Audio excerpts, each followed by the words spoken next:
मुंबईतल्या मराठी मतदारांबद्दल काय सांगणार? कारण सध्या मराठी मतदारांच्या बाबतीमध्ये असं म्हटलं जातंय की समजा राज उद्धव एकत्र आले तर, मी पुन्हा जर तरच हो. म्हणतोय, आले तर मराठी मतदाराचा ओढा हा जास्त तिकडे जाणार आहे. त्याच्यानंतर भाजप सध्या जैन, अमराठी किंवा उत्तर भारतीय असं एक राजकारण करतोय.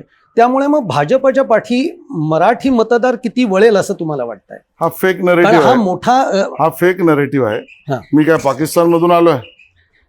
देवेंद्रजी काय बलुचिस्तान मधून आलेत आणि अमित साटम काय अफगाणिस्तान मधून आलेत? आम्ही तिघे मराठीच आहोत की. आणि त्यामुळे मराठी मतदारांनी मोदीजींनाच साथ दिलेली आहे, विकासालाच साथ दिलेली आहे. आणि कुठलीही निवडणूक काढून बघा, 2014 पासूनच्या कुठल्याही निवडणुकीत या मुंबईत सर्वात जास्त आशीर्वाद मराठी माणसाने आणि मुंबईकरांनी मोदीजींना आणि भाजपला दिलेला आहे. आणि म्हणून त्याचे मी प्रचंड दाखले देऊ शकतो. 12 गड किल्ले यांनी का नाही केले वर्ल्ड युनेस्कोमध्ये? आमच्या छत्रपती शिवाजी महाराजांचे. बरोबर.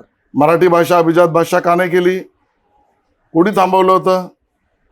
आज जे प्रश्न उपस्थित करतात त्यांना याची उत्तरं द्यायला लागतील की मुंबईतला मराठी माणूस ठाणे, कल्याण, डोंबिवलीच्या पलीकडे का गेला?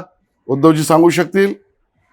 आणि राज ठाकरेजींना याचे उत्तर द्यायला लागेल की त्यांच्या आजूबाजूच्या विकासामध्ये शिवाजी पार्कमध्ये अन्य बिल्डर कोणी आणले?